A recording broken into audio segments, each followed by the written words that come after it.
அதிக வயதுள்ள ஆண்களை திருமணம் செய்யும்போது பெண்களுக்கு என்னென்ன பிரச்சனை வரும்னு கேட்டிருக்காங்க.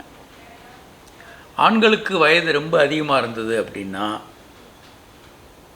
ஒன்று உறவுகளில் பிரச்சனையே வரும். ஏன்னா அவர் பெரிய போஸ்ட்டில் இருக்கலாம், நிறைய சம்பாதிக்கலாம். நீங்கள் வயது குறைவாக இருப்பீங்க, உங்களுடைய சம்பாத்தியம் அதெல்லாம் கம்மியாக இருக்கலாம். நம்பர் 1. அது இந்தியா போன்ற நாடுகளில் பெரிய பிரச்சனை ஆகிறதில்ல. ஆனால் இப்போ பிரச்சனை ஆகிட்டுருக்கு. ஐடியில் 2 பேரும் வேலை செய்யும்போது இந்த பிரச்சனைகள் நிறைய வருது. 2வது, அவர் ரொம்ப வயதானவராக இருக்கும்போது உங்களை சின்ன குழந்தை மாதிரி நடத்தலாம். அவர் சமமாக, மனைவினா 50% பார்ட்னர், முடிவுகள் 2 பேரும் சமமாக எடுக்கணும், அப்படி இருக்காது.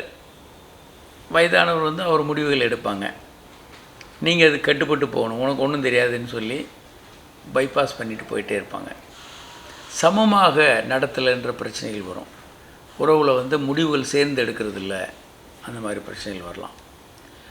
3வதாக, செக்ஸில் என்ன பிரச்சனை வரும் அப்படின்னா, ஒரு 40-50 வயது ஒரு ஆண் அடையும் போது செக்ஸில் ஆர்வம் ரொம்ப குறைஞ்சிரும். தாம்பத்திய உறவு மாதத்துக்கு ஒரு 4 முறை 5 முறை அந்த மாதிரி அளவுக்கு சுருங்கலாம். ஆனால் அந்த நேரம் பெண்ணுக்கு ஒரு 35, ஒரு முழுமையாக செக்ஸில் ஆர்வம் இருக்கிற நேரமாக இருக்கும். பெண்களுக்கு ரொம்ப அதிகமாக கிட்டத்தட்ட ஒரு 30-35 வயதில் தான் செக்ஸ் ஆர்வமே ரொம்ப அதிகமாக இருக்கலாம். அந்த வயதில் பெண்களுக்கு செக்ஸ் ஆர்வம் ரொம்ப அதிகமாக இருக்கும். ஆணுக்கு வேறு வியாபாரத்தை விரிசி செய்கிறது, மற்ற விஷயங்களில் கவனம் இருக்கும். வேலைக்கு போகிறவருக்கு உத்தியோக உயர்வு, அந்த மாதிரி காம்படிஷன் போயிட்டுருக்கும். பெண்களுக்கு இங்கே செக்ஸ் ஆர்வம் அப்போ அதிகமாக இருக்கும். பல ஆண்கள் அப்படி ஈடு கொடுக்கும். நிறைய பேர் இப்போ அப்படி வர்றாங்க.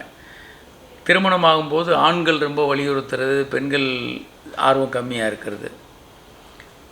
வயது வித்தியாசம் இருக்கும்போது ஒரு 10-15 வருடங்களில் பெண்கள் 2 குழந்தைகளுமே ஸ்கூலுக்கு அனுப்பிச்சிடுவாங்க. பெண்களுக்கு அப்போ தான் செக்ஸில் ஆர்வம் அதிகமாகும். ஆண்கள் கிட்டத்தட்ட 50 வயசுக்கிட்ட வந்திருப்பாங்க, செக்ஸ் ஆர்வம் ரொம்ப குறைவாக இருக்கும். வேலை ரொம்ப வேலைன்னு அலைஞ்சிட்ருப்பாங்க. இந்த முரண்பாடு, சிக்கல், சண்டைகள் எல்லாம் வர்றதை பார்க்குறோம். அப்படி வந்தால் நீங்கள் அதில்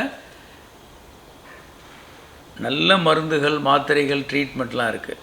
எடுத்துக்கிட்டு உங்கள் மனைவியினுடைய திருப்தியை முக்கியமாக கருதுங்க. ஒரு பக்கம் வேலை, பிஸ்னஸ் எல்லாம் இருந்தாலும் மனைவியை திருப்திப்படுத்துறதுன்றதை ஒரு கவனமாக ஆண்கள் கையாள வேண்டும். அது ரொம்ப ரொம்ப முக்கியமானது. வணக்கம்.